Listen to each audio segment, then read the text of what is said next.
میں اور میرے ساتھ شیر ساگر رنجن صاحب جو آل انڈیا کسان سبھا کے صدر ہیں، ہم دونوں یہاں پر اس کانفرنس میں آئے ہیں کسان سبھا کی، تاکہ ہم اپنے ذاتی طور پہ سنیں اور سمجھیں کہ یہاں کے کسانوں کے مسائل کیا ہیں، چونکہ جو لوگ خون پسینہ ایک کر رہے ہیں ان کو برابر روزی نہیں مل رہی ہے، اور جب حکومت بار بار اصرار کرتی ہے کہ ہم کسانوں کے لیے اور مزدوروں کے لیے جان توڑ کوشش کر رہے ہیں، تو تمام دنیا کو معلوم ہے کہ کیسا کسان جو ہے نا پنجاب سے خالی ایک جو اہم مسئلے کو لے کر اٹھے تھے کہ منیمم سپورٹ پرائز، یعنی اقلیت ترین جو ہے نا کم سے کم ہم کو اجرت ملنا چاہیے،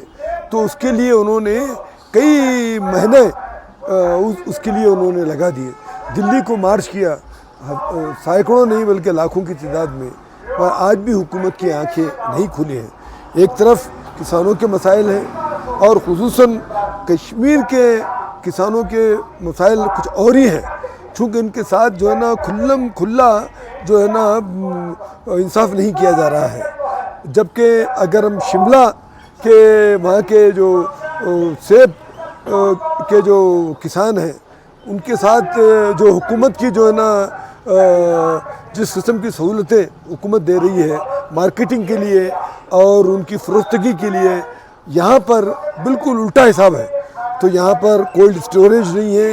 ان کو برابر معاوضہ نہیں مل رہا ہے، حالانکہ دیکھا جائے تو دنیا کے سب سے بہترین اگر کہیں سیب ہے تو یہاں کا ڈیلیشین سیب ہے۔ تو میں بھی حیدرآباد سے ہوں، تو ہم جب بھی جاتے ہیں تو فروٹ مارکیٹ میں سب سے پہلے کشمیر کا سیب کے بارے میں ہم دریافت کرتے ہیں، مگر جب ہم یہاں کر دیکھتے ہیں تو یہ سیب اگانے والوں کی جو حالت، ان کی جو تکلیف ہے ہم کو صحیح نہیں جاتی۔ جو جس کھیت سے دہقاں کو میسر نہ ہو روزی، جیسا کہ علامہ اقبال نے کہا، اس کھیت کے خوش ہے گندم کو جلا دو،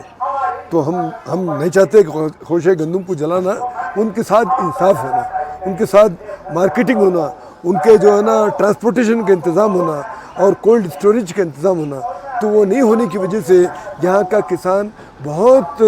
مصیبت میں مبتلا ہے۔ تو ہم جو ہے نا اپنی طرف سے یہی کہنے کے لیے آئے ہیں، چونکہ میں دلی ہیڈ کوارٹر میں ہوں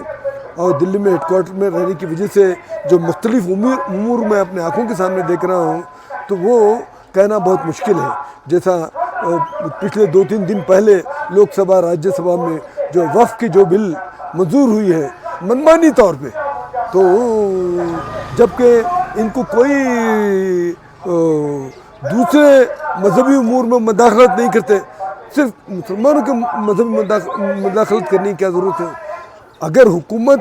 کا اگر وہاں پر کوئی یہ بات ہوتی تو اس میں وہ بار بار دخل اندازی دیتے۔ ارے جو لوگ جو ہے نا مدارس کے لیے، اپنی آخرت کے لیے اور مسجدوں کے لیے، مقبروں کے لیے زمین وقفی ہے، تو آپ کو کوئی حق نہیں پہنچتا کہ آپ اس میں جو ہے نا مداخلت کریں، مداخلت کرتے ہوئے اور وہاں پر غیر مسلم لوگوں کو بھی اس میں رکھیں۔ ہم کو کوئی اعتراض نہیں ہے اگر ہندو اوقاف میں بھی آپ مسلمانوں کو کرسچنوں کو رکھیں، تو ایسا کوئی دوسرے جو مذہبوں میں جیسے گردوارہ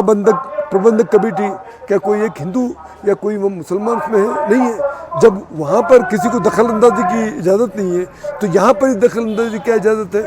تو وہ سمجھ رہے ہیں کہ ہندو مسلم ڈیوائڈ کرنے کی وجہ سے ان کی دکان چمکے گی، مگر مجھے پوری امید ہے ہندوستان کا جو